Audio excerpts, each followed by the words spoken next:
você me chame de líder do grupo se você estiver se referindo ao meu time, o time do Flamengo, né? Sempre líder, aí tudo bem. Então, agora, institucionalmente, eu continuo com muito orgulho sendo seu vice-líder, porque, na verdade, você é de fato aí, o timoneiro, como diria o Paulinho da Viola, né? Bem, e coube a mim a honra, o mérito, né? Assim, que eu não sei se eu tenho, mas que eu tenho que enfrentar agora, é de apresentar a nossa conferencista do dia, professora Maria Helena de Moura Neves, que eu vou usar aqui o clichê dos clichês dos clichês. Dispensa apresentações, não é isso?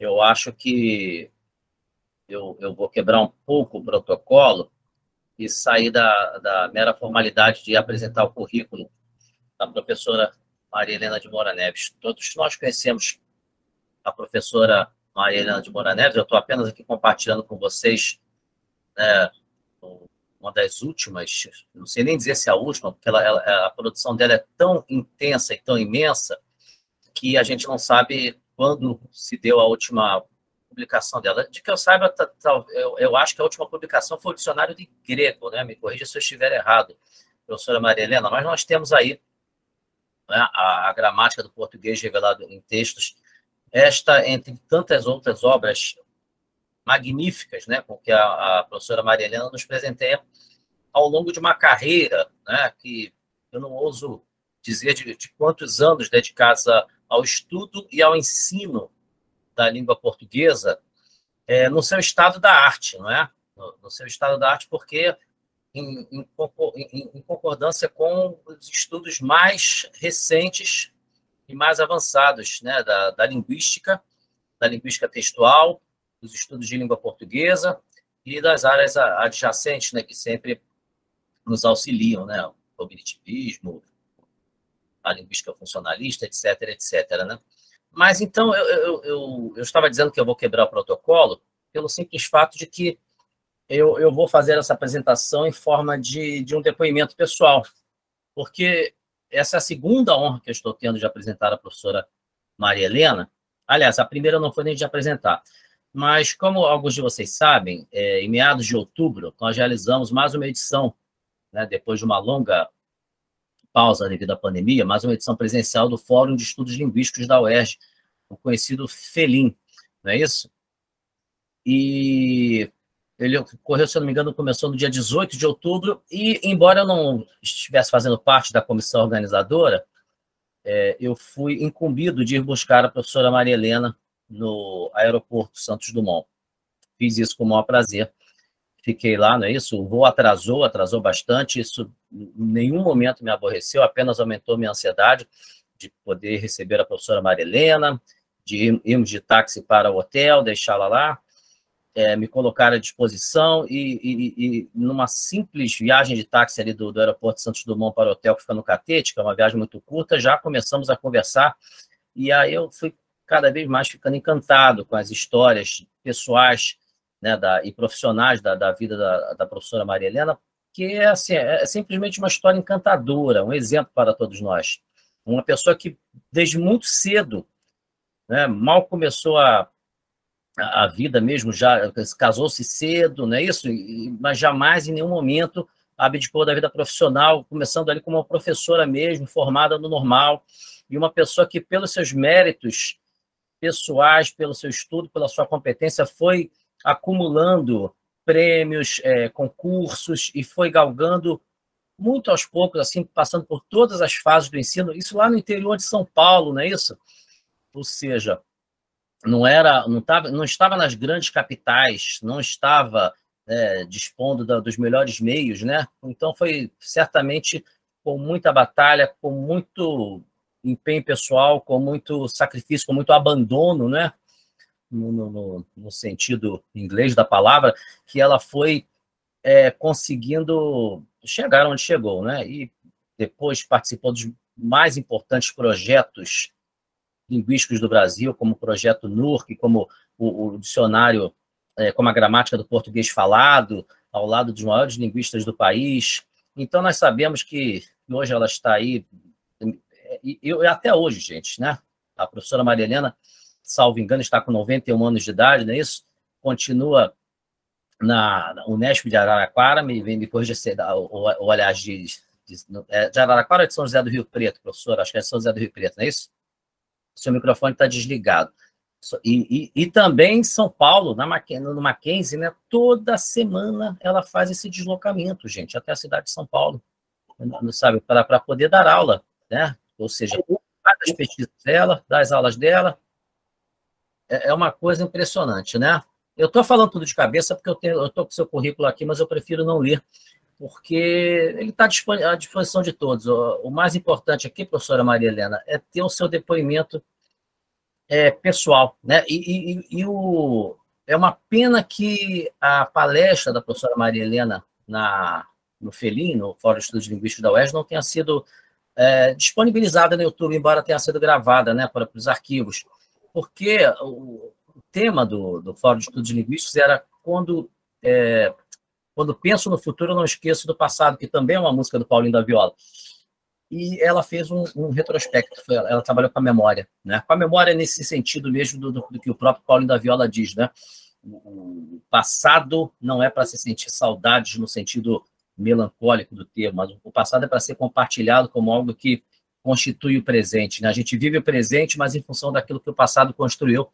E a vida da professora Maria Helena é uma construção consecutiva, ininterrupta de vitórias, de conquistas, todas com muito sacrifício, gente. Nada se consegue, né, sem muito sacrifício, sem muito estudo, não é isso? O Camões já falava sobre isso, né, lá nos Lusíadas, né, com outras palavras.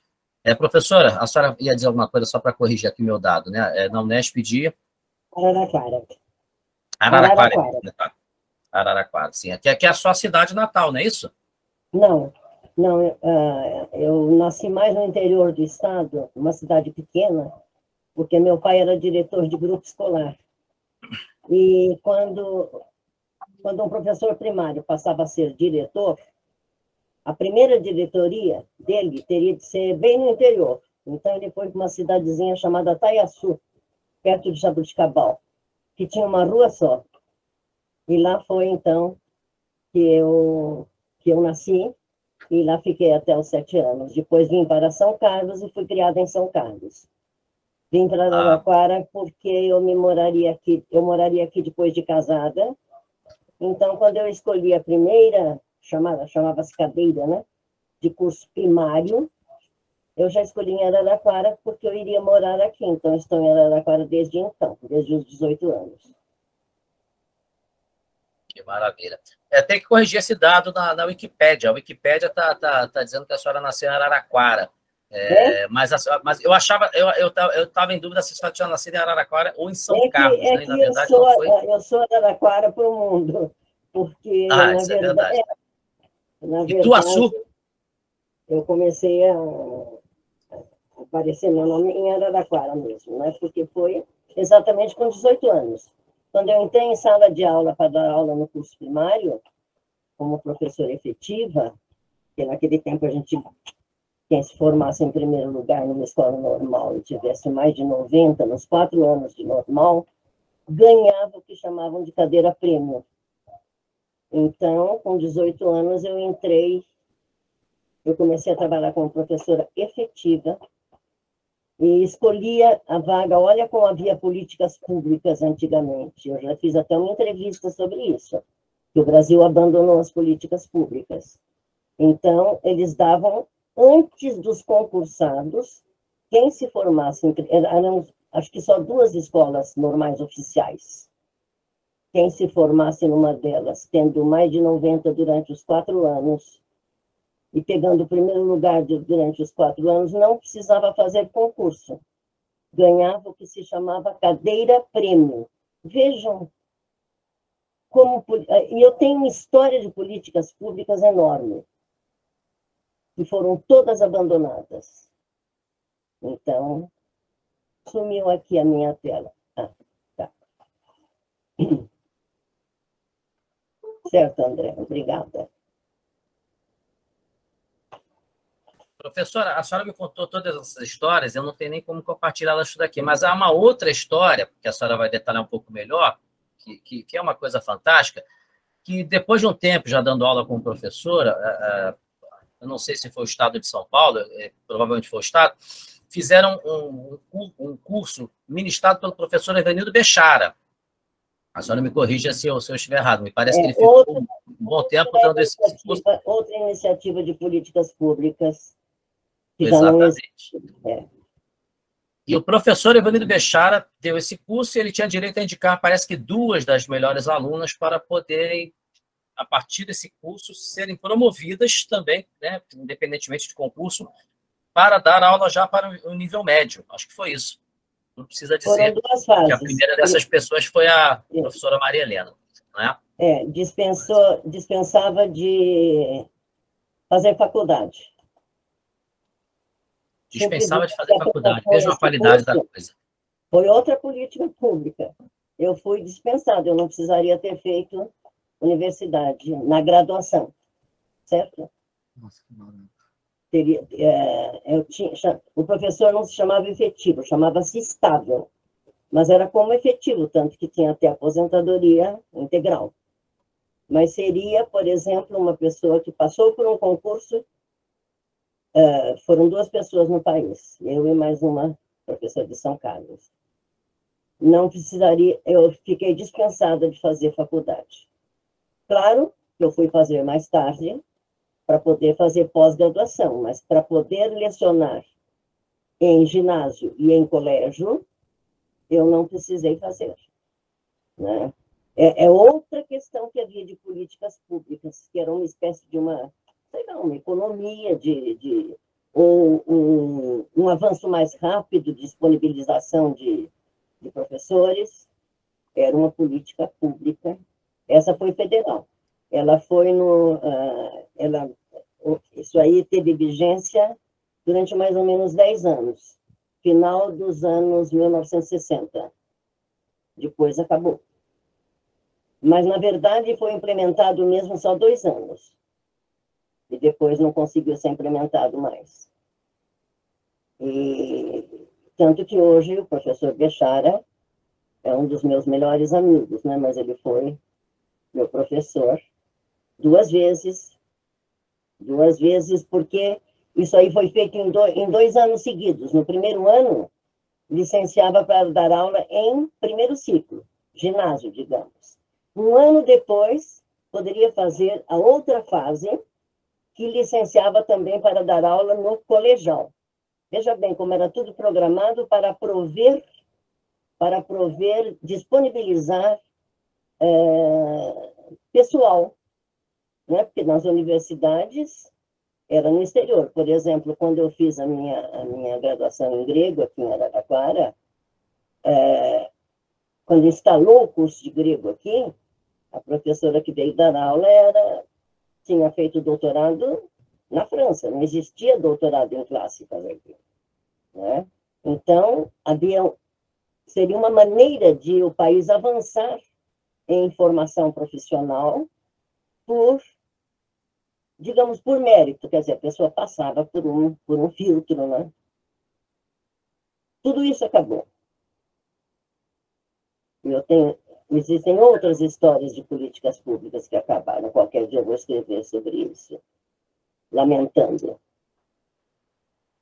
Lamentando, mas torcendo para que um dia, né, os administradores do país tomem real consciência da importância de todas essas políticas públicas de educação, né, que eu não tenho dúvida nenhuma que isso vai ser o grande passo que a gente vai dar a real modernidade do país, né, ou seja, um país democrático e imprudente, né?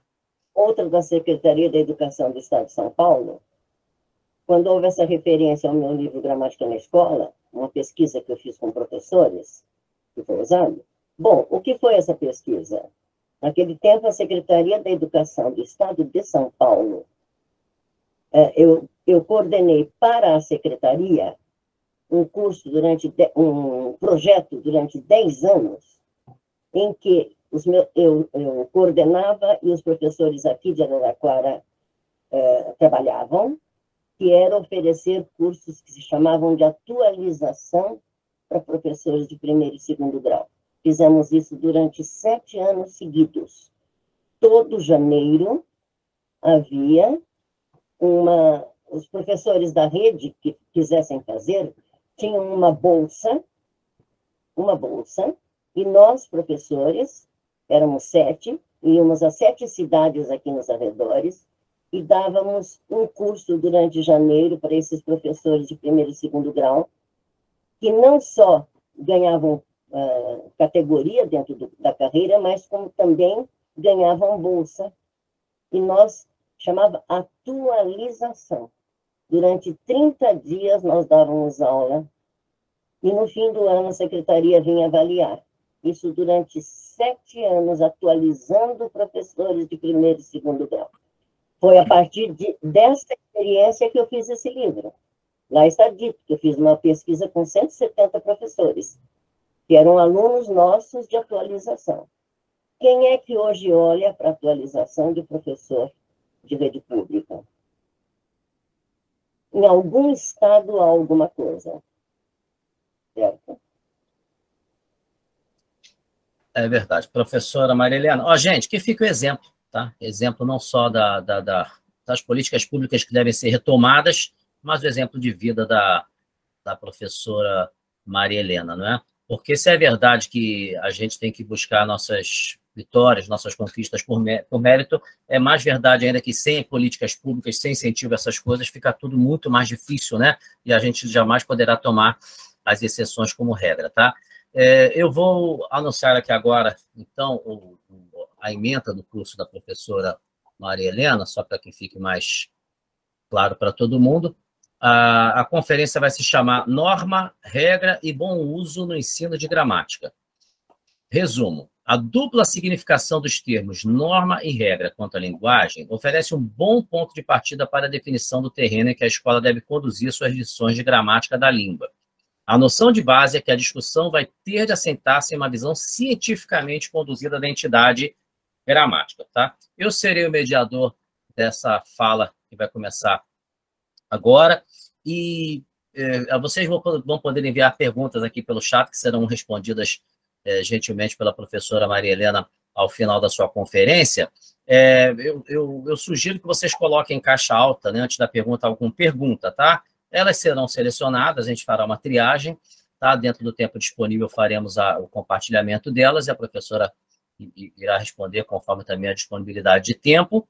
Então, a gente já pode começar, tá? Peço que todos deixem os microfones desligados para que não haja intercorrências no áudio. Professora, a palavra é sua e temos só que ver agora se os monitores vão fazer o compartilhamento da tela, da projeção, tá? Isso. Muito obrigado, professora. Eu prefiro só prestar atenção no que eu falo. Então, na verdade, as palavras aí, norma, saber bem o que é norma, bem o que é regra, bem o que é uso e bem o que é bom uso, o que é ensino de gramática, que, na verdade, eu uso a palavra ensino porque é a mais corrente, mas eu gosto de pôr a palavra estudo. Então, eu não acho que se ensina, eu acho que se estuda e o professor estuda junto, certo? Mas, engraçado, quando eu publiquei aquele livro meu, Ensino de Gramática e Vivência de Linguagem, que a expressão que mais fala de mim é vivência de linguagem, que é isso que eu sempre penso, viver a linguagem. Bom, quando eu entreguei o livro para a editora, ele se chamava Vivência de Linguagem e Estudo de Gramática, que o estudo é ativo. Mas, por razões editoriais e de venda, a editora pediu que, por favor, eu concordasse que, em vez de chamar estudo, chamasse ensino, e que viesse em primeiro lugar. Então, meu título era Vivência de Linguagem em Estudo de Língua. Aí o livro passou a chamar Ensino de Língua e Vivência de Linguagem, certo? Então, é só para pôr em que território eu pretendo falar, certo? Então, pode descer, por favor. Aí está o resumo, a dupla significação dos termos norma e regra. Ambos os termos têm dupla significação, em termos de normatividade ou de normalidade, em termos de obrigatória isso norma, e regra em termos de obrigatoriedade ou em termos simplesmente de regramento, oferece um bom ponto de partida para a definição do terreno em que a escola deve conduzir suas lições de gramática da língua. A discussão tem de assentar-se em uma visão cientificamente conduzida das entidades, norma linguística e regra da língua. E ainda nesse contexto, terá de haver uma visão cientificamente conduzida da entidade gramática. O que é isso? Para que o estudo gramatical, agora estudo, seja legitimamente levado à escola. Então, o primeiro slide, mais ou menos, o slide faz uma redução, depois eu faço uma explicação. Pode descer, por favor. Então, norma e normas. A acepção de norma linguística. A modalidade... Comecemos, então, por delimitar de um modo bem simples o conceito de norma, não é? Então, numa primeira acepção, como termo técnico na linguística, a partir de Cossério, que eu cito aí, norma é a modalidade linguística normal, no sentido de ser a média dos falares, estabelecida, a princípio, pela regularidade e pela frequência de uso, considerado o conjunto dos falantes, seguindo a própria proposta de Cossério. E numa segunda acepção, é norma, a modalidade linguística que serve agora à normatização dos usos, estabelecida pela eleição de um determinado uso, ou um conjunto de usos, considerado modelar. Bom, agora, especificando. Então, repetindo e esclarecendo o que ele disse, na primeira, entende-se a norma como uma modalidade linguística normal, comum. Em princípio, essa modalidade seria estabelecida pela frequência de uso. E se contempla realmente o uso linguístico, que é o que deve ser feito, essa visão, sem fazer valoração, reparte a noção de norma por estratos, camadas sociais, por períodos de tempo e por regiões. A ressalva é que pode tratar-se de uma língua idealizada como normal, comum. Então, a noção que muitos têm é de uma única modalidade, aquela concebida e tida como usual, como média dos falares, difícil de apontar e captar, mas abstraindo-se dessa média, a frequência, a modalidade de uso. Na segunda, que é em termos de normatização, o termo norma é entendido como uso regrado, como uma modalidade tida como sabida por alguns, mas não por outros. Também, neste caso, se contempla a real inserção de tal modalidade padrão no uso linguístico, a noção de norma se distingue também nas diferentes camadas sociais, nos diferentes tempos e nos diferentes lugares, entretanto, com juízo de valor sobre as modalidades apuradas em cada zona de variação. Umas são mais prestigiadas que outras. Sabemos bem disso. De outro lado, concluindo essa parte do primeiro slide, se há uma e apenas uma modalidade estabelecida como representação de um padrão desejável, são aqueles livros de instrução, não é? Normativas, a concepção é ainda mais arbitrária e só se sustenta por autoridade. Você abre e consulta como é que dizem, né, que se deve falar certo, falar bem, etc. Então, o slide seguinte. Nas duas concepções, insere-se a norma na sociedade. Naquela primeira concepção, resgatando, o que está em questão é o uso, o que é normal. Então, a relação com a sociedade aponta para a aglutinação social, que é o desejável. Na segunda, trata-se, então está lá no título, o considerado bom uso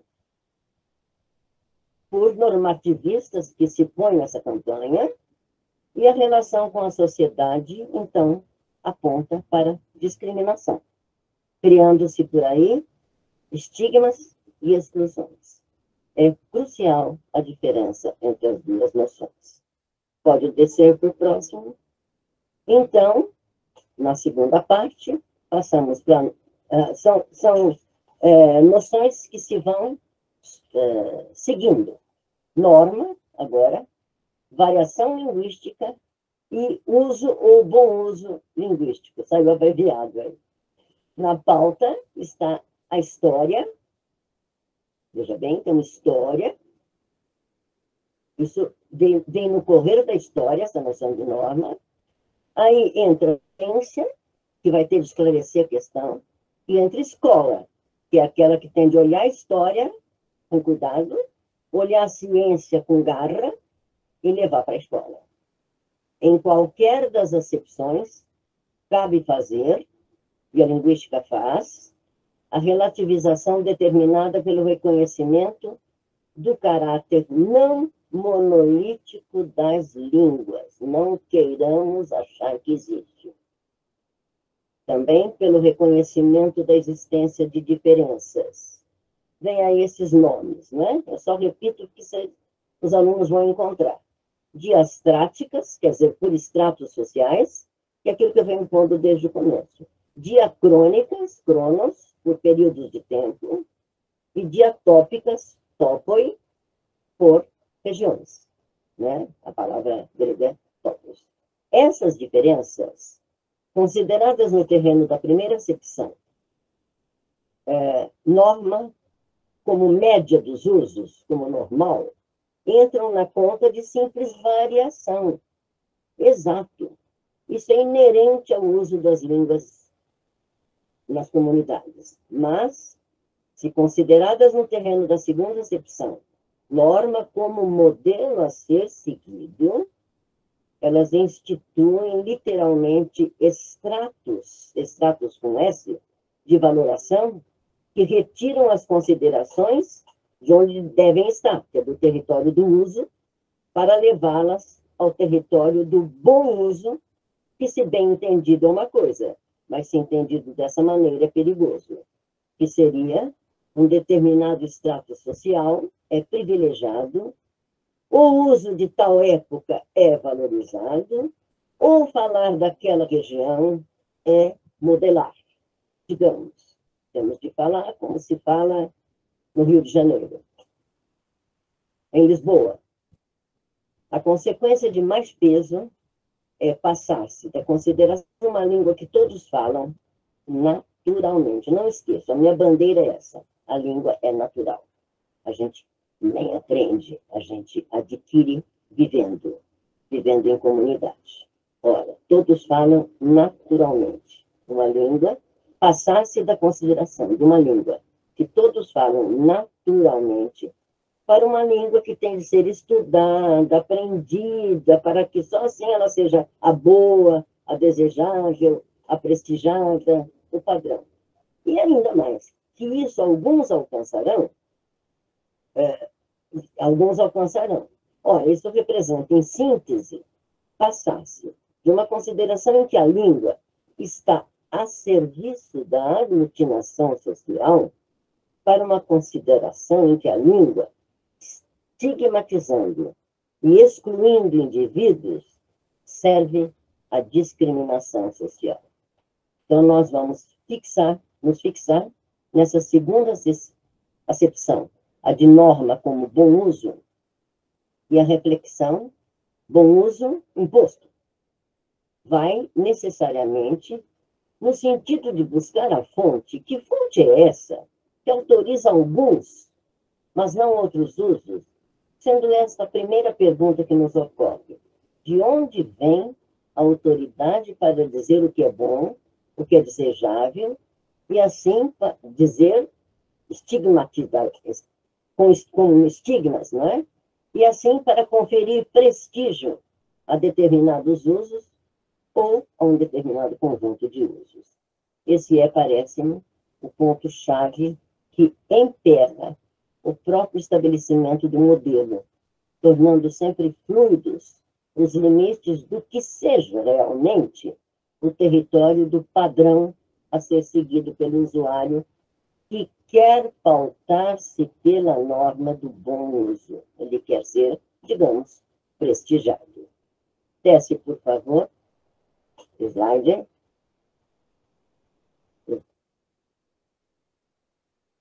Certo. Bom, não é necessário grande esforço de investigação para verificar que, historicamente, as sociedades sempre elegeram padrões linguísticos como desejáveis. Fica assentado que a questão é primordialmente social, não inerentemente linguística. Dificilmente alguém poderá apontar razões internas às línguas para discriminar alguns dos usos que dela fazem seus falantes. E a fixação de padrões ocorreu sempre, a despeito de ser evidente o fato de que é inerente às línguas naturais a existência de mudança decorrente da existência de variação. É uma cadeia. As línguas variam, consequentemente, elas naturalmente se alteram. Ora, vejamos, nas nossas culturas ocidentais modernas, antes do advento da ciência linguística, a norma era simplesmente uma prática. Produziam-se obras, as gramáticas, para estabelecer-se lá a norma. Independentemente do discurso adotado, fosse ou não uma formulação deontica, uma formulação impositiva, constituía um modelo a ser seguido. É o que se tem chamado, respectivamente, de norma explícita e norma implícita. Isso já está na história ocidental das obras gramaticais. Quando se dizia, ao longo da história, que as gramáticas, inclusive a gramática alexandrina inaugural, que foi a que criou a nossa disciplina gramatical, não é? As gramáticas registravam paradigmas. Quando se dizia isso, o que se dizia é que elas registravam não apenas esquemas, esquematizavam, mas, por trás dos esquemas, ou, digamos, os esquemas vinham como modelos. Por exemplo, o tão comum registro das conjugações verbais, como eu vou, tu vais, ele vai, nós vamos, aparentemente é um simples registro de um esquema neutro e descritivo que se autossustenta, na verdade, era e vinha como registro de um parâmetro modelar, que exclui, por exemplo, formas como tu vai, nós vai, e que não abriga, portanto, o esquema completo das realizações efetivas, nem supõe que possam existir, e mais ainda, que erige e consagra um sistema que quer calar e que quer desconhecer qualquer outra forma que não aquelas que compõem o chamado paradigma, por mais vivo que esteja em determinado uso. Na compreensão da necessária relação entre propriedades linguísticas e parâmetros sociais, fica implicado que a relação, se faz em duas direções.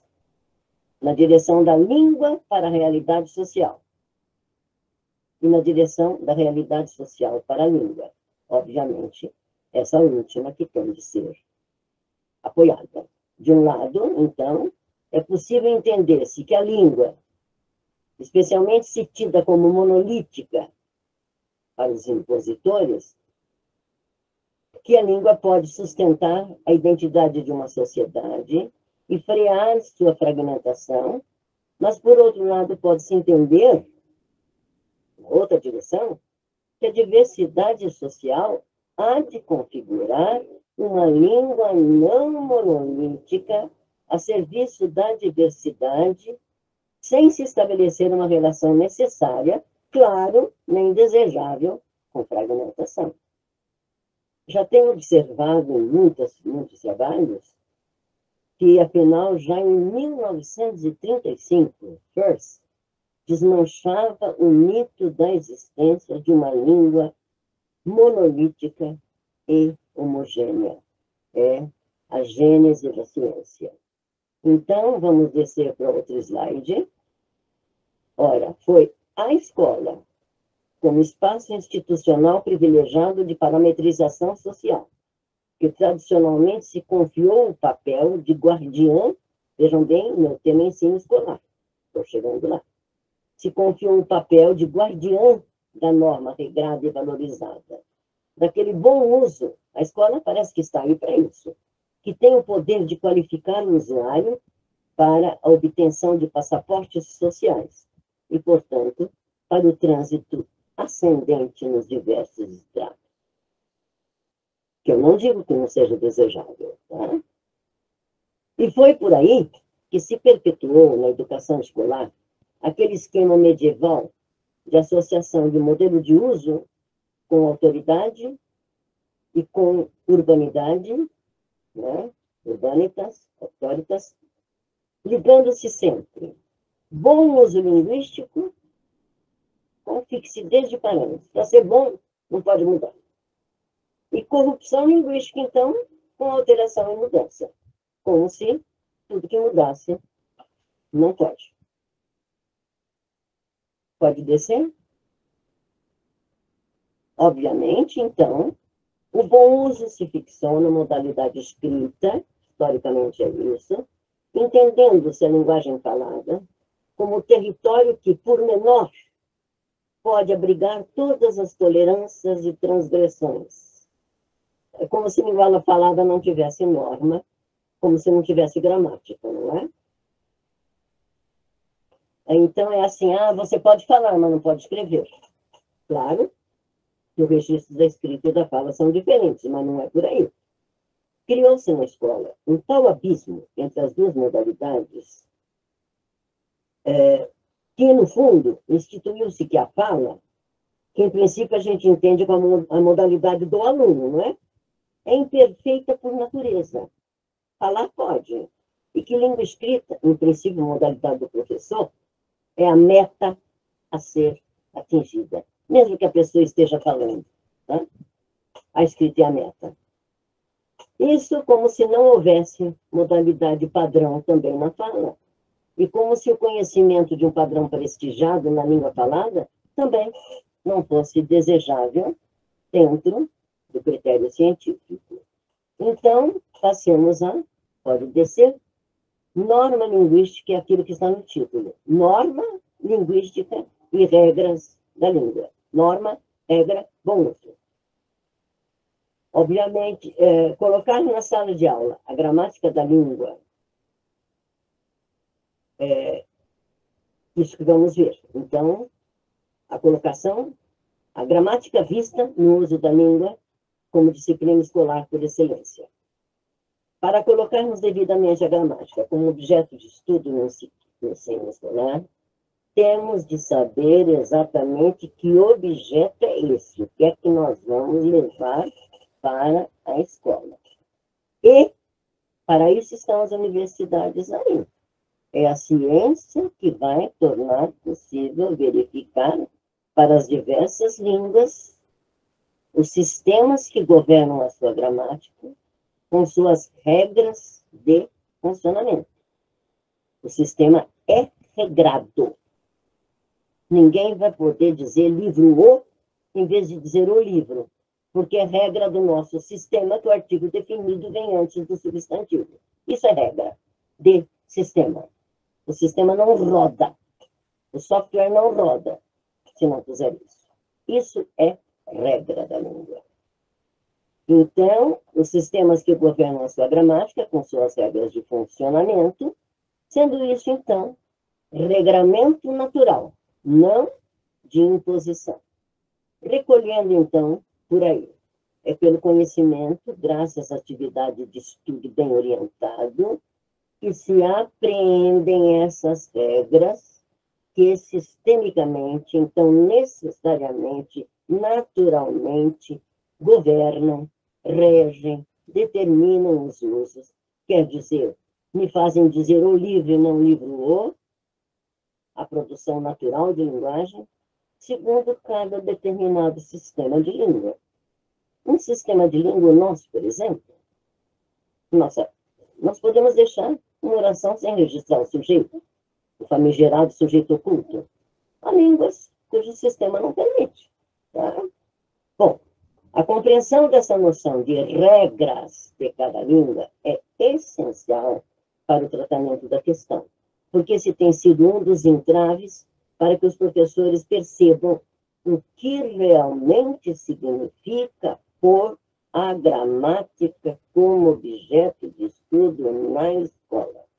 E é essencial que por aí tenham clareza e firmeza em seus objetivos. Não se fala tanto em objetivo, o objetivo tem de estar cientificamente posto. Então, em primeiro lugar, descendo para o outro slide, o que é isso que devemos ensinar na escola? Então, retomando, há uma primeira lida com a gramática na escola, que é aquela que se liga à produção e percepção em si dos enunciados linguísticos. A lida com os usos da linguagem, os quais, repetindo, já são regidos por um sistema que o falante já domina. Não se esqueçam, vocês dão aula de língua portuguesa para pessoas que já sabem falar o português. Elas já conhecem a língua portuguesa, vocês não vão ensinar a língua portuguesa para elas. Elas aprenderam, elas adquiriram naturalmente, elas nunca aprenderam. Elas vão aprender inglês, etc., se não forem já falantes de duas línguas na sua casa, não é? Bom, e é segundo as regras do sistema de sua língua que, nos seus atos de fala, eles, os falantes, produzem e captam, quando ouvem, enunciados, sem nunca terem precisado realizar nenhum estudo do regramento que essa língua tem. O falante natural domina a sua língua. Tanto produz quanto reconhece os textos tecidos com ela. Texto quer dizer tecido, tá? É isso. O próximo slide. Mas não acaba aí o que se tem de dizer sobre gramática aos estudantes de letras, que é quem falo prioritariamente aqui, não os pesquisadores, professores, que são futuros professores, ou já professores até. Há um pesado segundo compromisso, além daquele conhecimento da gramática, como o aparato que regra naturalmente a produção dos enunciados numa língua. Aos alunos têm de ser dadas as condições, o segundo compromisso, além daquele conhecimento, aos alunos têm de ser dadas as condições para saber tratar cientificamente a língua. Um objeto de estudo, de reflexão. Segundo, como matéria de exame. Tá, matéria de exame, olhar a língua funcionando. Não é olhar o quadro que aquele livro didático trouxe, assim, por exemplo, grau dos adjetivos. Tal, tal, tal, coloca tudo num quadrinho lá. Pode descer, mas não acaba.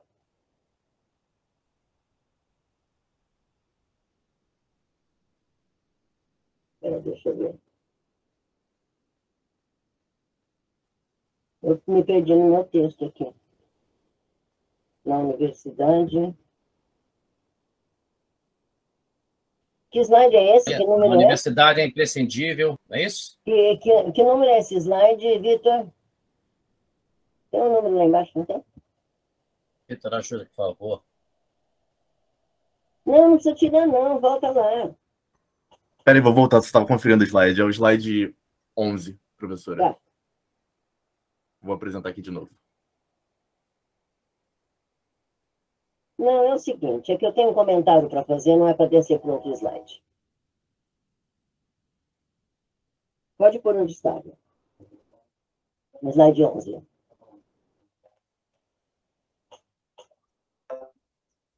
É que eu ia dar ordem para descer, mas antes de descer para outro slide, né, não acaba por aí.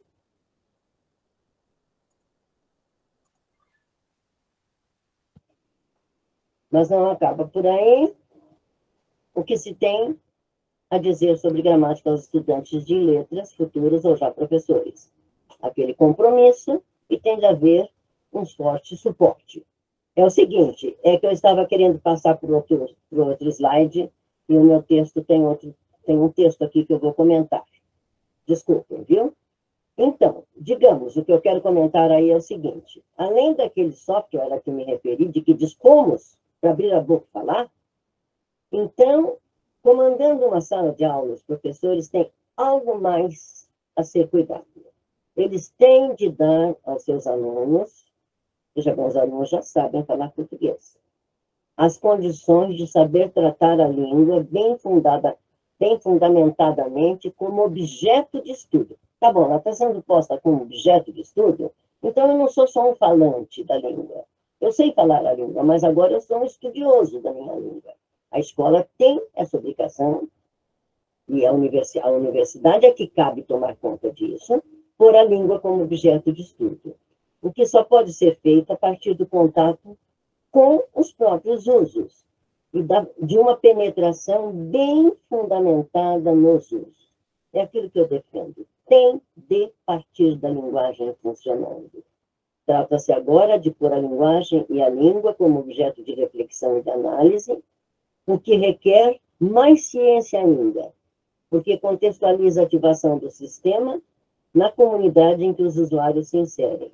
Envolve todo o complexo desse partilhamento que banalmente referimos a todo momento como comunicação.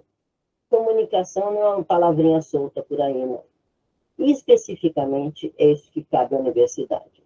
Pôr a língua em comunicação, em uso, como objeto de observação e de estudo por alunos que já sabem essa língua em termos de serem falantes dela. Agora pode descer. Pode ir para o próximo slide. Na universidade, então, eu disse que agora eu chego direto na universidade, é imprescindível que o professor, pesquisador, se muna desse conhecimento científico em 2 níveis. Primeiro, conhecimento científico da língua, vista como um regramento, ele tem de trabalhar com o regramento da produção natural. O aluno já fala. Existe um regramento aí, o aluno tem de conhecer as regras da língua. Aí que ele vai falar de morfologia, etc, etc. Mas, como objeto de análise de estudo escolar, para quê?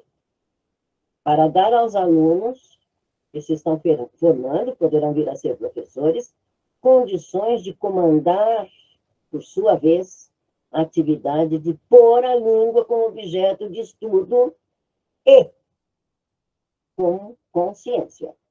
Tem de preparar a olhar a língua com ciência. Não adianta decorar quadrinho nem definição.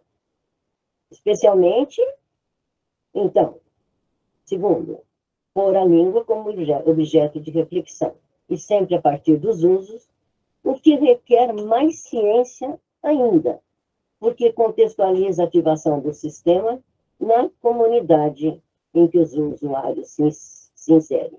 Então, a primeira coisa que essa reflexão nos vai fornecer, a todos, é a clareza de perceber que nessa tarefa temos de ir ainda mais além na ciência. Não há apenas um sistema a considerar, ele é o centro, mas há também um sistema que só se ativa envolvido em comunidade. Então, a língua tem as suas regras naturais, mas já há também regras sociais, regras de outro tipo, em que o aluno se envolve, porque ele tem uma vivência sociocultural. Certo? Então, o desempenho dele vale sim, mas ele não é normativamente imposto. Então, desce a noção de regras gramaticais no ensino da língua. O que é isso legitimamente? Eu posso ver em 2 sentidos. Então, Qual a noção de regras do sistema de uma língua na produção dos enunciados? Trata-se de algo que não tem, em princípio, nada de prescritivo, de impositivo, referindo-se, pelo contrário, ao uso natural da língua.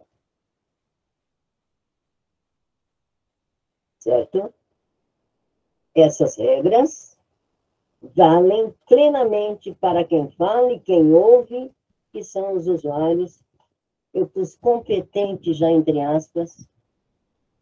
Competente quer dizer, ele já fala essa língua, certo? É a noção de competência linguística. Ele é um falante competente do português. Não é valorativo, competente porque fala bem. É porque consegue falar. Ele tem a posse das regras do sistema da língua, abre a boca e produz linguagem em língua portuguesa. Eu vou exemplificar. Eu só estarei falando em português e sendo entendida por pessoas que falam em português, se a minha fala seguir exatamente as regras que regem naturalmente o sistema do português. Vou dar 3 exemplos, considerando que estou falando em português com falantes naturais competentes do português. Eu sempre direi, um cachorro negro e um branco. Nunca direi um negro e um branco cachorro.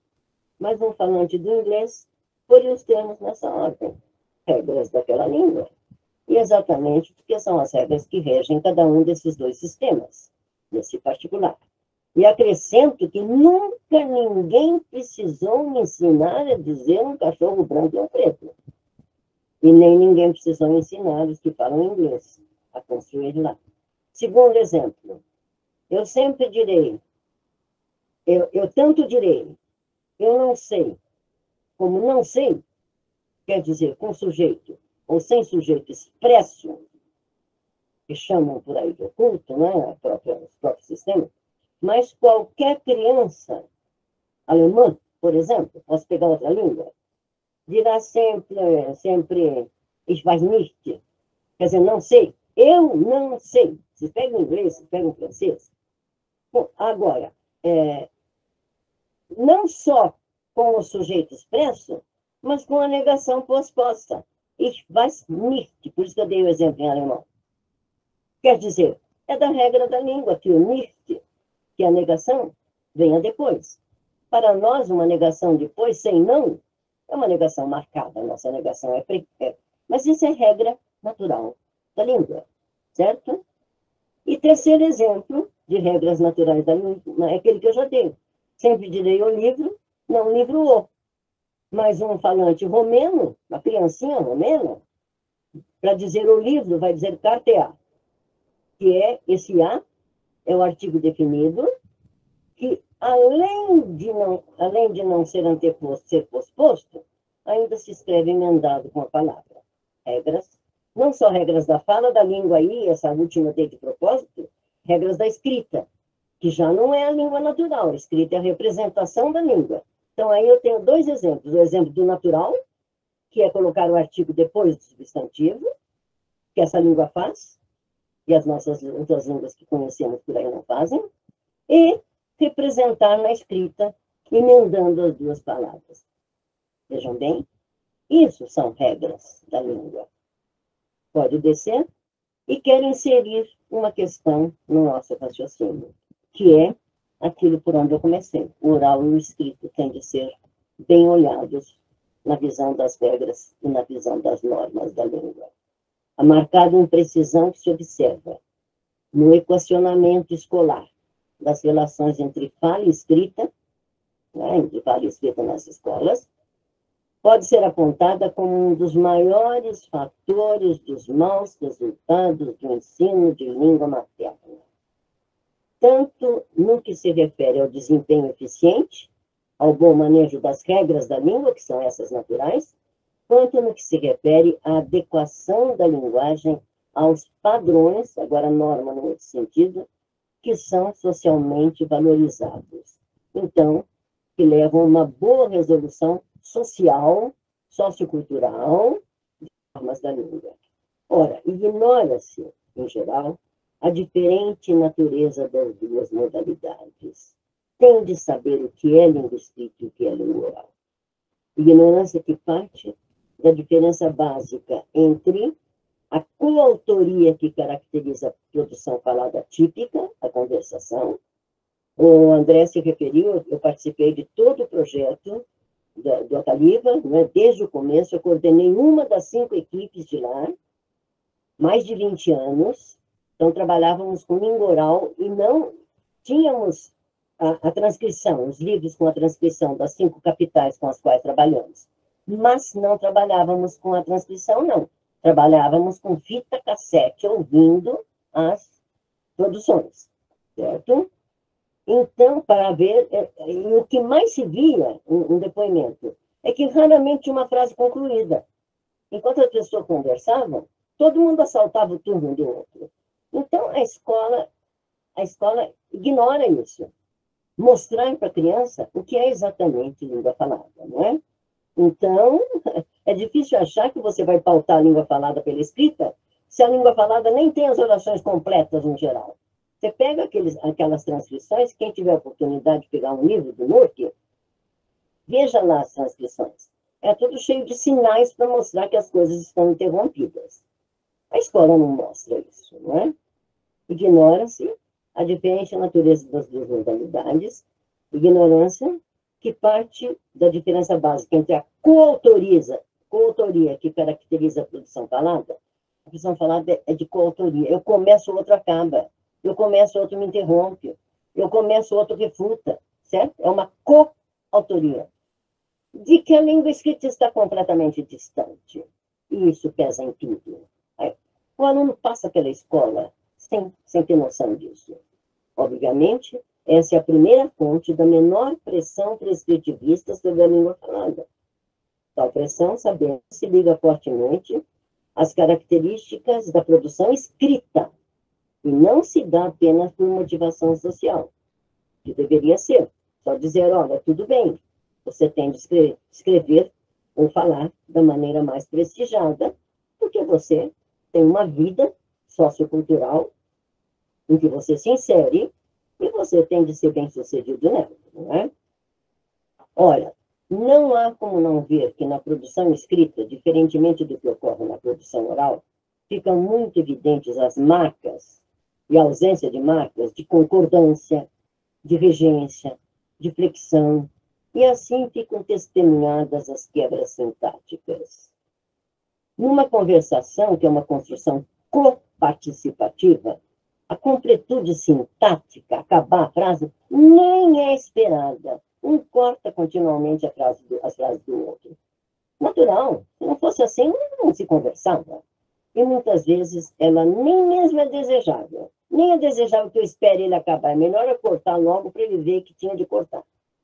Ora, repetições, digressões, inserções, correções, hesitações, que, em princípio, truncariam, atropelariam, subverteriam orações, constituem valiosos recursos para encadeamento temático da sequência, para relevo dos segmentos, afinal, para a boa condução do fluxo de informação. Eu garanto que a maior parte dos alunos, as crianças lá entram na escola e saem da escola sem tomar noção do que seja a língua oral, língua falada. Por outro lado, o texto escrito traz, ao menos virtualmente, um fechamento semântico que vem na direção do autor para o leitor. Eu estou pondo ali o que eu quero que ele entenda. Planejado, configurado por uma intenção do produtor do texto. Por mais que ele tenha consciência e tenha esperança de que o leitor vai construir direitinho o sentido que ele quis conferir ao seu texto. A língua escrita tem tudo isso e o aluninho tem de começar a ver tudo isso. Apesar de a língua escrita ser o território em que mais se evidencia a obediência, ou se evidencia a não obediência, a modelos prestigiados de uso, pode-se afirmar que em qualquer modalidade de língua, até no bate-papo, se constituem normas que emergem naturalmente da média dos usos nas diferentes situações. E o aluno na escola tem de viver isso, tem de saber o que é língua falada e língua escrita. E, afinal, a apreciação final. Pode descer?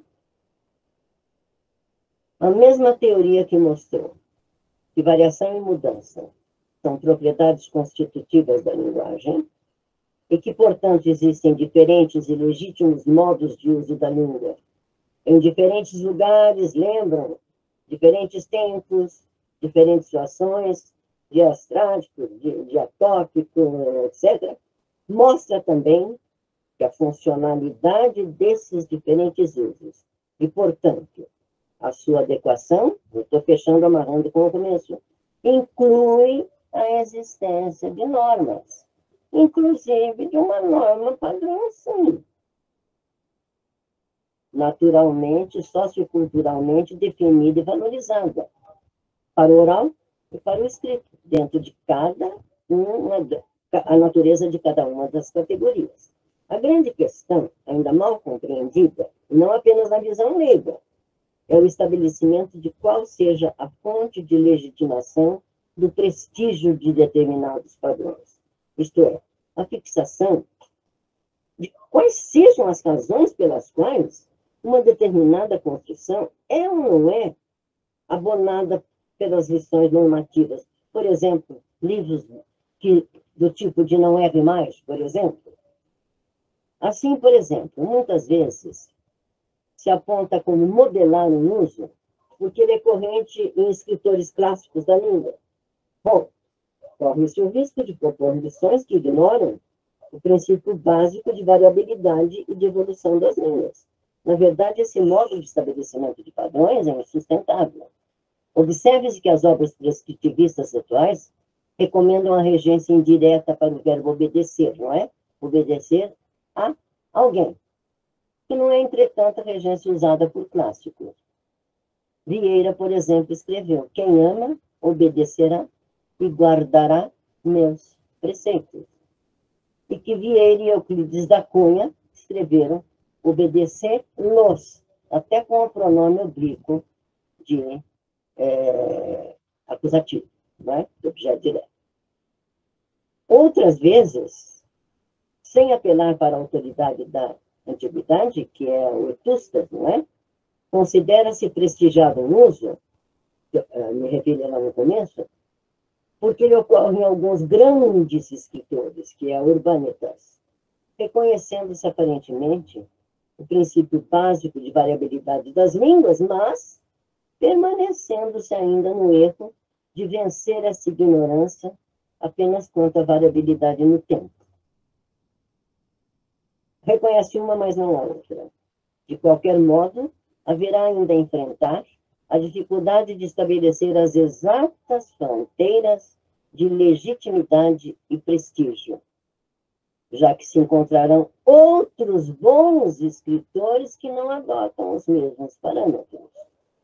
O simples reconhecimento dessa dificuldade e a consequente relativização do valor, qual seja o valor propriamente linguístico de uma norma prescritivista, já seria um grande avanço.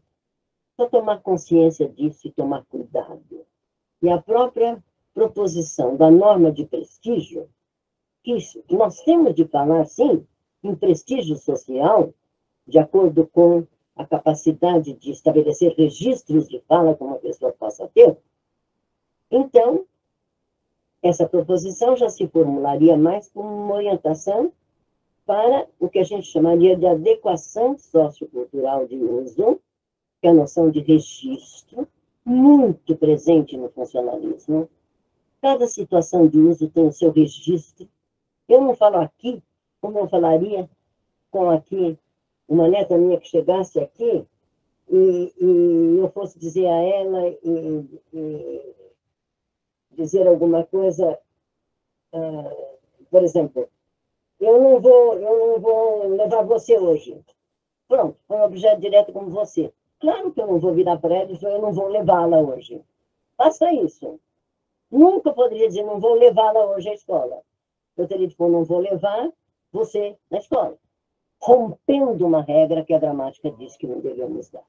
Quer dizer, nós precisamos saber onde nós nos situarmos, não é? Certas construções, na verdade, em geral, se erigiram em modelo porque socioculturalmente representam o uso de uma elite intelectual do momento, e não porque elas em si são as legítimas, as puras construções da língua portuguesa. Aliás, capacidades, qualidades difíceis de verificar, na quase totalidade dos casos. Não esqueçamos que dentro de centenas de anos, com certeza não serão as mesmas as prescrições. E que, por exemplo, uma preposição que hoje se diz ser exigida no complemento de um verbo, sob pena de cometer pecado mortal, né, da regra, da língua, pode ser o diabo da vez, em outro tempo. Ora, pode descer para o slide. O interessante, então, é que não cabe aos que trabalham com a linguagem combater a existência de pressão social sobre os usos linguísticos. Não adianta dizer que não há norma de prestígio e que os alunos têm uma vivência social, já que a língua é um dos instrumentos, de um instrumento fundamental nas relações da sociedade, e não escapa de uma inserção nos padrões de determinação social. Então, cabe sim acompanhar essas formas de pressão, até porque elas variam no tempo e no espaço, subordinadas à natureza das relações sociais do momento e do lugar, aqui e não, por exemplo, em Fortaleza ou em Manaus, ou num sítio, ou na beira de um rio. Desce. Assim, se tomarmos a noção historicamente válida de língua como fator, volto, amarro com o começo. A língua tem de ser na direção da língua para a norma, fator de aglutinação social, exatamente por ser o passaporte por excelência da integração nas transações sociais. Então, se tomarmos essa noção historicamente válida, veremos que tanto mais vale a norma linguística dentro dessa noção, quanto mais estática seja a sociedade. Uma sociedade, uma grande mobilidade social, dentro de uma determinada sociedade ou de uma para outra, sempre vai implicar uma relativização da modalidade linguística de prestígio. Depende da sua comunidade. Se lá existe mais espaço de manobra real, volta para lá.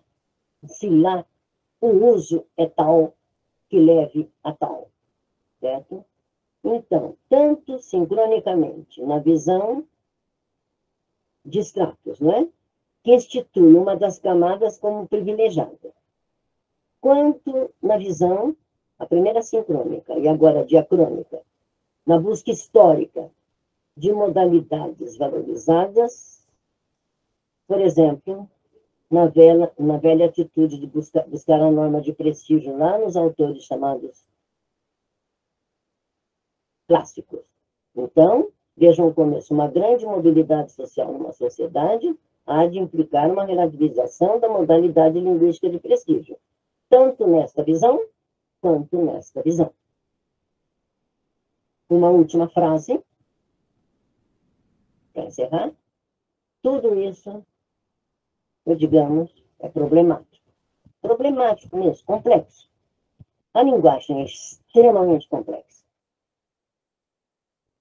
Mas, pelo menos, tem explicação sociocultural, o que legitima, de certo modo, as preocupações, a questão de norma, as preocupações com o bom uso.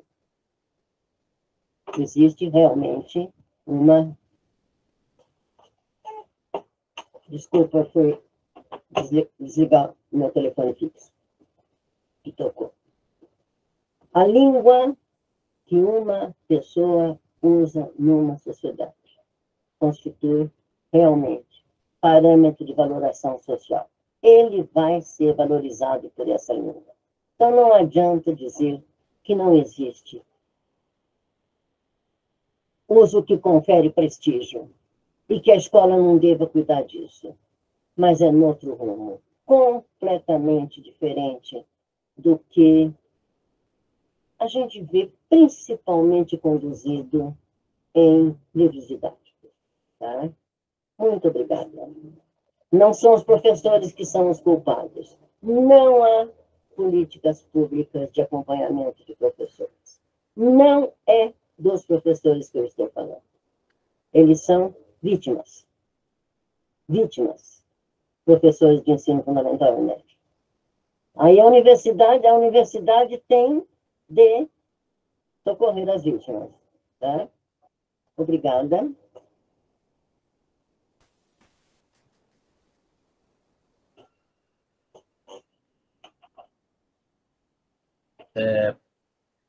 Professora, Sim? não bastasse a senhora ser um exemplo de estudiosa, de pesquisadora, de professora, um exemplo de vida, ainda é um exemplo de pontualidade para todos nós, né? Porque fez a conferência no tempo certinho, não estourou nada, né? Então, quer dizer, é um controle total do objeto de pesquisa, de ensino, né? Que maravilha. A gente aprende de todas as maneiras com a senhora. Muito obrigado, tá? É impressionante como a gente aprende com a senhora a sistematizar as coisas, a sistematizar o pensamento. Vocês dão licença um pouquinho? Alô? Tá. Olha, eu estou dando aula. Vocês desculpem, é o seguinte, eu moro sozinha, e se a minha família me ligar e eu não atender, daqui a pouco vai chover gente aqui dentro. Tá? Então, por favor. Isso se chama carinho. Porque a minha família tem 22 pessoas. Eu lá em cima, eu fiquei viúva há 12 anos, e tenho 22 descendentes, entre descendentes e agregados, não é? Então, se alguém ligar aqui e eu não atender, um vai avisar o outro. Então, como ligou 2 vezes em seguida, eu resolvi dizer oi. Desculpem. A gente entende perfeitamente, professor, não tem problema nenhum. Tá? A senhora fica à vontade para atender quantas vezes for preciso, porque, de fato, quer dizer que eu estou viva aqui. Que eles se preocupem com a senhora, sim, porque a senhora merece todo esse carinho, tá? Professora, como nós temos, então, aqui aí por volta de 30 minutos mesmo, um pouquinho menos, eu vou tentar passar aqui as perguntas que foram encaminhadas pelas pessoas que estão, e são perguntas que, de certa forma, eu entendo, né, que, de certa forma, já foram contempladas pela sua fala, mas, como é sempre uma questão de sistematizar, de fazer um recorte, eu vou compartilhar com a senhora para que a senhora possa ficar à vontade para discorrer sobre cada uma delas, tá? Então, eu vou começar. A primeira pessoa a fazer a pergunta foi o Fernando Pestana. Ele perguntou o seguinte: se o ensino de gramática normativa na educação básica não pode ser desconsiderado, por que a maioria dos cursos de letras não contemplam o ensino de gramática normativa para formar bem os futuros professores que terão de ensiná-la? Olha, foi bom haver a pergunta, porque esse termo gramática normativa é um problema. Nós chamamos indiscriminadamente gramáticas de gramáticas normativas. Agora, por que aquela gramática? Eu sou uma estudiosa da história da gramática, certo? Uma das coisas que eu estudo é a história da gramática, todo o percurso das chamadas gramáticas tradicionais. Tá? Eu não chamo as gramáticas tradicionais de normativas. Percebem? Elas são descritivas. Agora, elas fazem quadros, se você disser que ela faz o quadro para dizer que aquele quadro é modelo, é outra coisa, você que está interpretando. Uma gramática normativa, quando ela disser, deve fazer isso, deve fazer aquilo. Quando ela expuser aquilo que ela considera que são as regras da língua, que ela está... e pensar que elas foram feitas antes do advento da ciência. E foi a que nos trouxe essa grande oposição entre norma, que é algo inserido na sociedade, nos 2 pontos de vista. Norma como aquilo que é normal. Não é norma a gente fazer isso, você está fazendo diferente. Então, não é norma, quer dizer, não é normal. E norma no sentido, você tem de fazer isso. Elas sim, um gramático fazia aquilo, porque achava que aquilo ia ensinar as pessoas a escrever certo, somos nós que estamos somos nós que estamos concluindo isso. Não é verdade. Eu não considero que eles fizessem isso. Eles faziam descrição da língua. Agora, se a gente aqui toma aquela descrição, como dizemos, essa língua descrita é a que deve ser seguida, isso depois que a ciência apareceu, começou, que nós começamos a fazer esse tipo de coisa. Então, precisa olhar de novo as gramáticas chamadas de normativas, orientando o meu, a primeira coisa que ele é proibido de fazer é automaticamente criticar gramáticas históricas. Já começar taxando. Normativa já começa taxativamente. Tá? Não é, vai analisar. Vai ver de que maneira ele pôs. Agora, se antes do advento da ciência se considerava que examinar aqueles e não eram examinados, hoje a gente preconiza que devam ser examinados os usos. E quando eles usavam, a gente dizia que não eram usos, que eram modelos. Depende. Não sei, eles podiam estar pondo como usos também, simplesmente para ver como é que a regra funciona. Então, precisa muito cuidado quem estiver trabalhando com história da língua, com não começar com a história de pegar aquelas gramáticas históricas nossas e já pôr como crítica como se fosse normativa. Ela existiu para ensinar a pessoa a falar. Precisa examinar, parte por parte, palavra por palavra, arranjo por arranjo, certo? Agora, quanto a levar para a escola? Então, não vou chamar de gramática normativa. Trabalhar gramática na escola é trabalhar como é que a língua se constrói. Isso é gramática.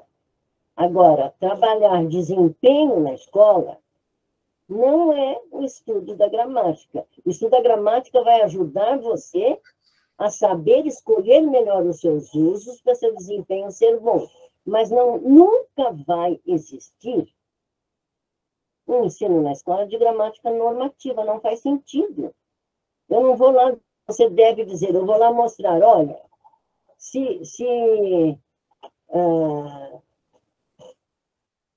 eu vou falar com uma menininha aqui e vou dizer para ela que eu não vou levar na escola.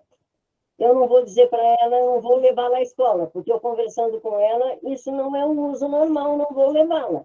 Vou dizer, não vou levar você. Então, não adianta pôr a norma que para ser objeto direto, etc., precisa ser o pronome oblíquo, etc. O que eu estou dizendo é isso, tem de examinar um uso e outro uso.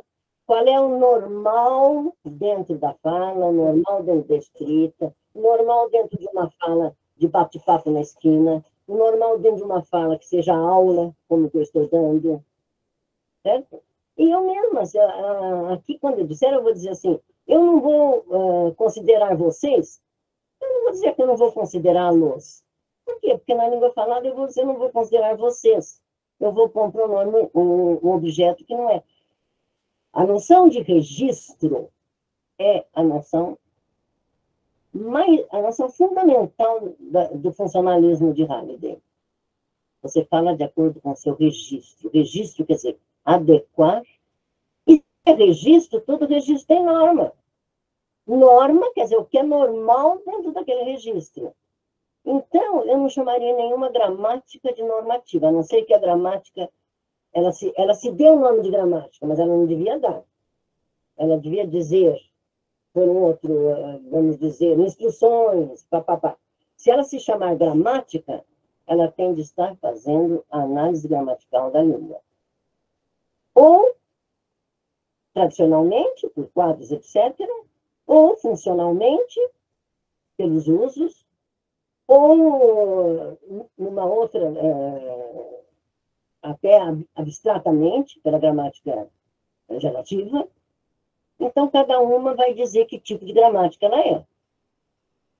Mas a gramática em si, nenhuma é normativa, senão não é gramática. A gramática em si não é normativa. Sabe como é que eu defino gramática?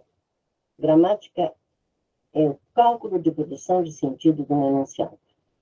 Gramática é aquilo, é o software que eu tenho no cálculo de produção, que se eu conseguir fazer tudo dentro daquilo, na minha língua, eu segui a gramática da minha língua. certo? Gramática normativa, para mim, nem existe. Senão não é gramática. Gramática não é isso. Tá? Livro normativo, lições normativas.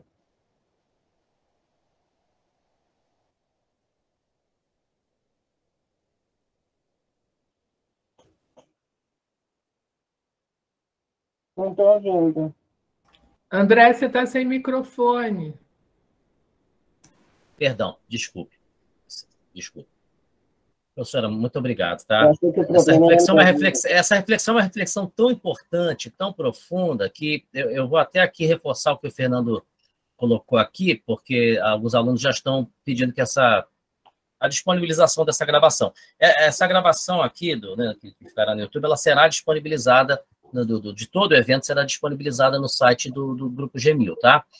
Posteriormente no YouTube, após feito, logicamente, aí o tratamento, a disponibilização. André, depois você deixa registrado, eu fico às ordens, eu passo meu e-mail, se alguém quiser alguma coisa conversar comigo, pode passar e-mail para mim. Tá bom? Claro, muito obrigado, muito obrigado. A gente a gente sabe da sua generosidade, professora, da sua disponibilidade 24 horas por dia. Eu vou confidenciar uma outra coisa que a professora Marilena me disse aqui. Ela me disse que ela fica... não, 24 não, só 20. Que ela dorme 4 horas por dia, em média, e que ela fica 10 horas por dia no computador, né? Isso explica essa produção. É uma coisa inacreditável, gente, mas tudo bem, né? Tem outra pergunta aqui. Eu vou dizer uma coisa, eu também tenho dado muitas broncas. Tem dado muitas broncas a alguns orientandos meus também, quando eles vêm com essa visão engessada, às vezes, sobre as gramáticas normativas, sobre gramáticas, por exemplo, que a gente, as ditas normativas, que eles chamam de normativas, são grandes gramáticas do português, estudos filológicos profundíssimos, que é o caso do Celso Cunha, do Rocha Lima, do Bechara, só para dizer esses três, né? Esses três grandes paradigmas gramaticais que nós temos. E às vezes vem com aquela visão, as gramáticas não dizem isso, não preveem isso, tal, e agora eu sou o estado da arte. Isso é absolutamente equivocado, né?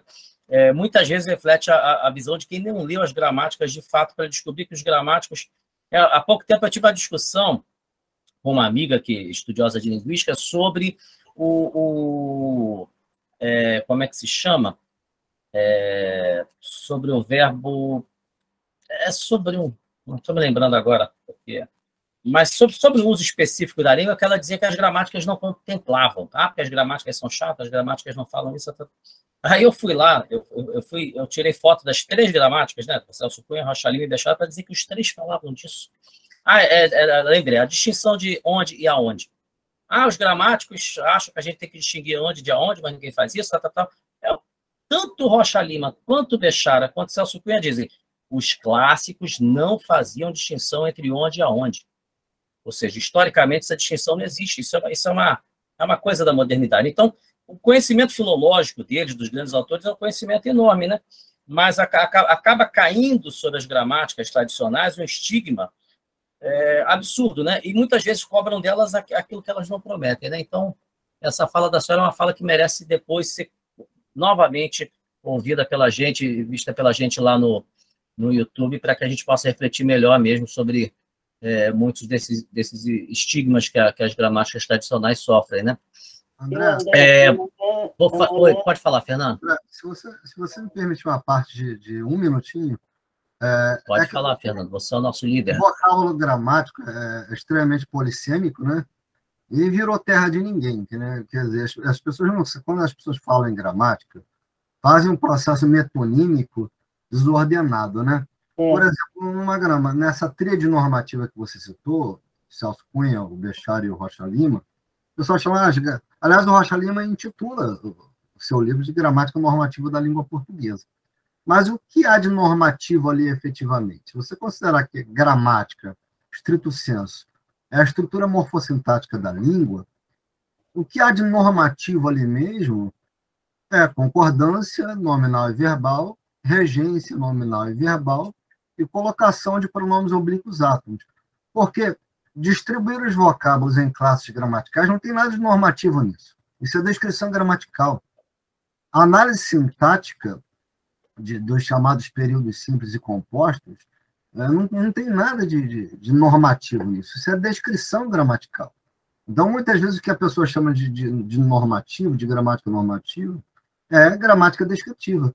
Se você pega uma sentença pronta, numa dada variedade linguística, num dado, né, modelo linguístico, e faz uma análise sintática daquela sentença, isso é um trabalho essencialmente descritivo. Isso não é gramática normativa. Eu vou dar uma parte aí. Veja bem, é normativo no sentido de norma comum. Quer dizer, aquele gramático, Rocha Lima, ele está mostrando o que é o normal dentro da língua e também a normatividade na hora da concordância. Só que quem interpreta o que ele pôs como normativa entende que é normativa em termos de normatividade, não de normalidade. Mas ele está pondo lá as normalidades também. Nesse sentido, sim. Certo? Só que o normativo, o adjetivo normativo, não abrange a norma como uso normal. A palavra normativo já é... Na verdade, talvez se deva substituir o normativo por prescritivo. O que eu estou dizendo é que não há prescrição. Não é prescritiva. Não é prescritiva, é o que eu estou dizendo. Não há prescrição. É até o título é o título do nosso evento, né? Descrição e prescrição.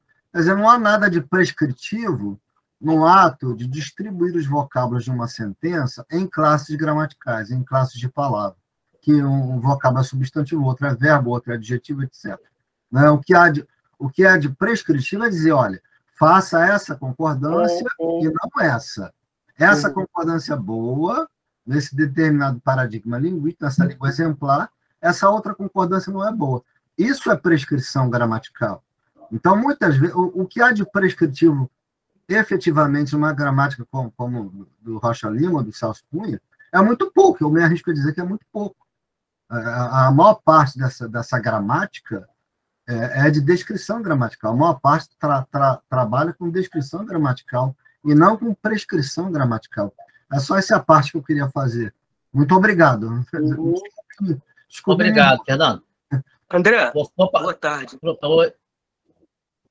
Eu não sei se... Eu não sei, é o Fernando Pestana que está falando, que fez a primeira pergunta. Fernando, só um minuto, eu não sei, porque nós estamos com umas perguntas aqui para fazer, eu sei que você fez, e nós estamos fazendo essa reflexão, mas eu não sei se vai ser a parte do microfone agora, eu vou perguntar ao Fernando se a gente vai permitir, porque senão você vai comer o nosso tempo, e a regra que a gente estabeleceu é que as perguntas sejam feitas aqui via chat, tá? Apenas para que isso não vire um debate.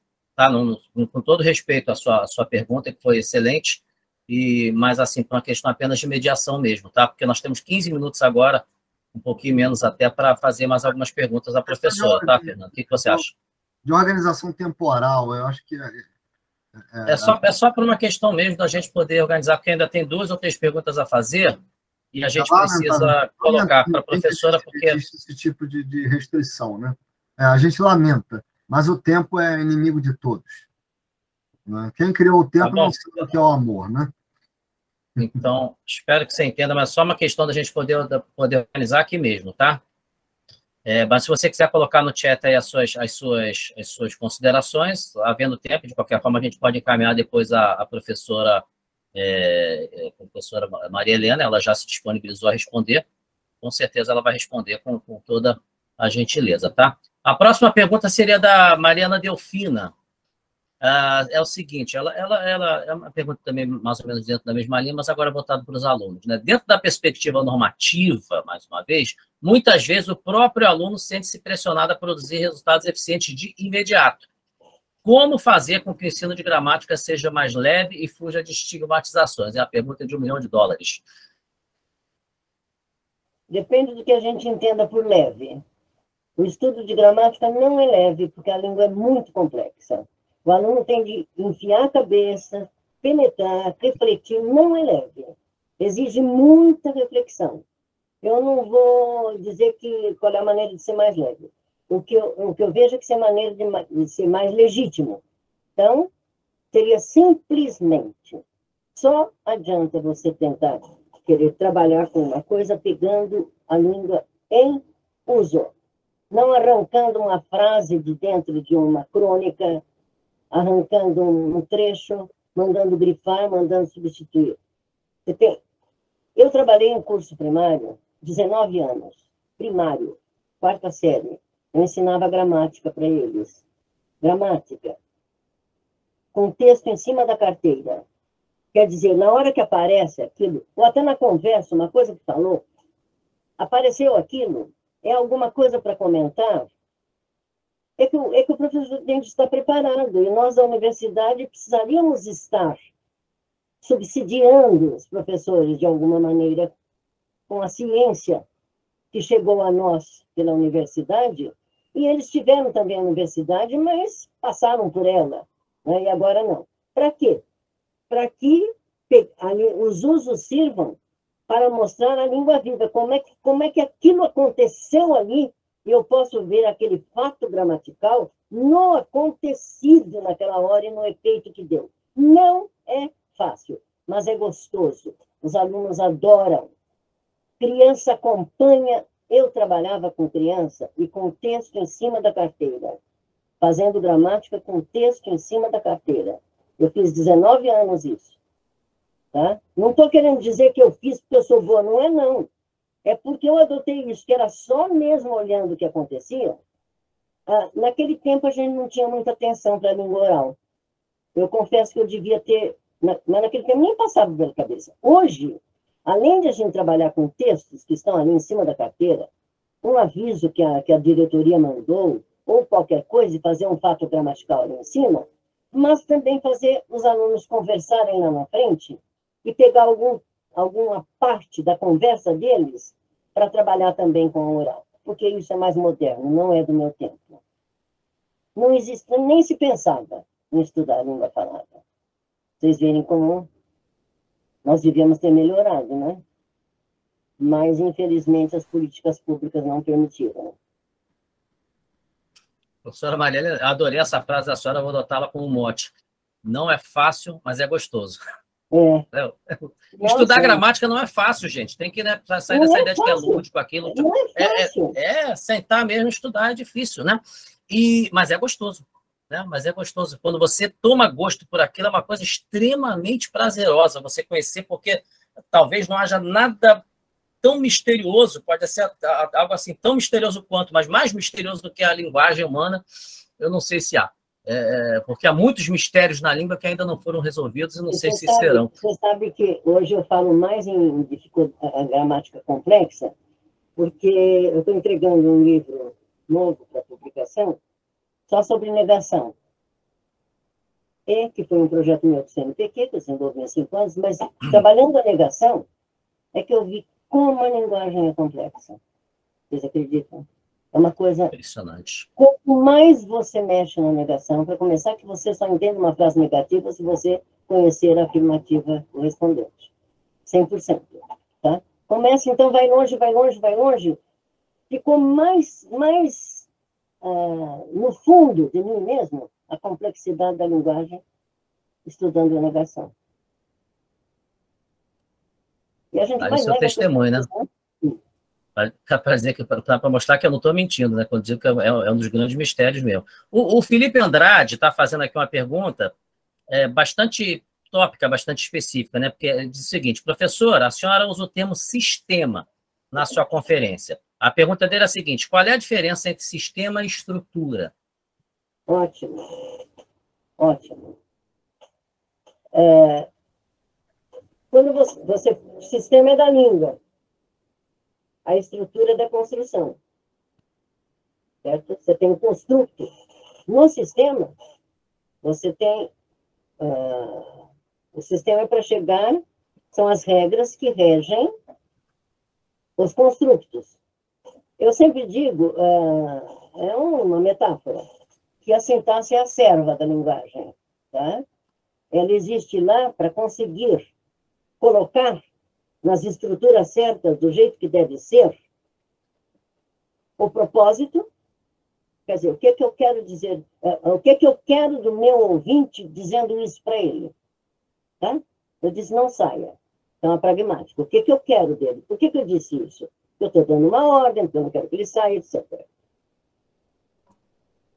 Para eu conseguir que ele capte o meu propósito, pragmática. Que ele entenda o meu sentido, que ele entenda o que quer dizer isso.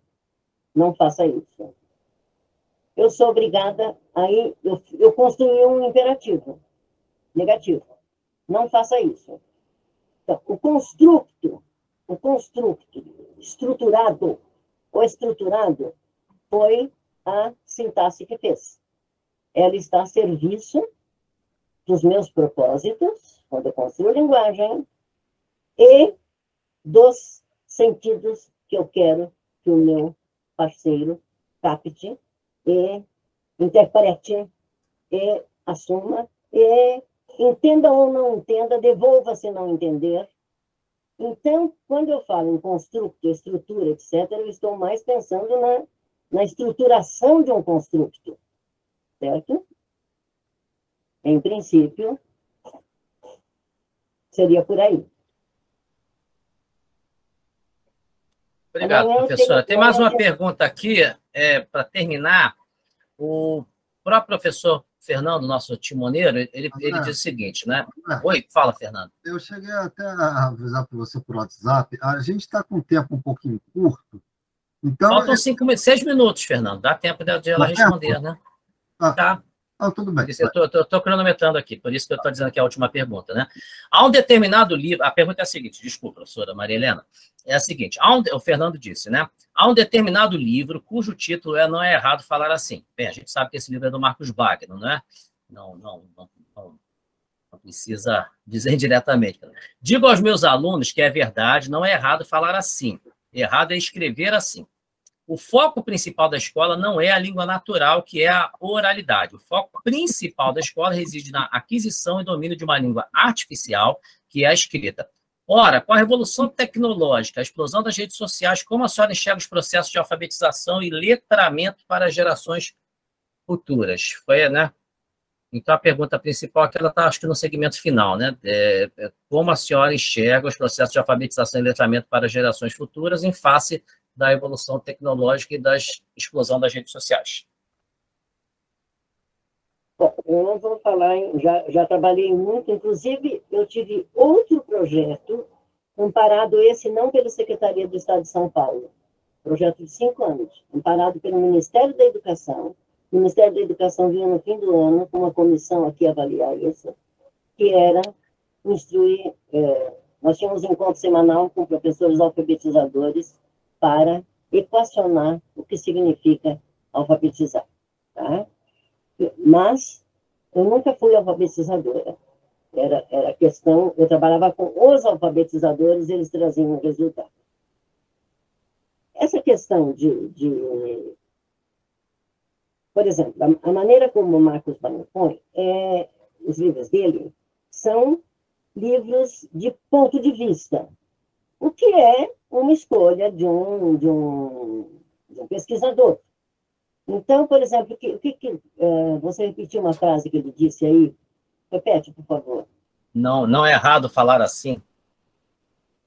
Sim, não, mas não é depois. Deixa eu ler tudo aqui. A pergunta é, há um determinado livro cujo título não é errado falar assim. Aí o Fernando diz, digo aos meus alunos que é verdade, não é errado falar assim, é errado escrever assim. O foco principal da escola não é a língua natural, que é a oralidade. O foco principal da escola reside na aquisição e domínio de uma língua artificial, que é a escrita. Depois ele faz a pergunta sobre a escola não tem deixado claro para o aluno que escrita não tem uma gramática à parte. Escrita é representação. Linguagem é palavra. Escrita, um dia, lá no século VIII a.C., está lá na Ilíada, pegaram uma pedra, gravaram uma inscrição e mandaram, o chefe das tropas mandou uma informação. Um dia alguém escreveu, mas existem sociedades ágrafas. A escrita não precisa existir, porque não existe até hoje em determinados povos e não existiu no mundo até se ter notícia disso. Escrita é representação. Não adianta querer falar das duas coisas como se fossem a mesma. Não são. Tem de tratar de uma outra maneira. Se começar pelo simples sentido, é errado na escrita, é errado na... Não é. Uma coisa, outra coisa é outra coisa. Tá? Então tem de começar tudo de novo. Escrita é representação. E cientificamente tem que ser tratada aí. Não existe um sistema da escrita. Existe um sistema da língua. E a língua é sequencial. Ela é sequencial no tempo.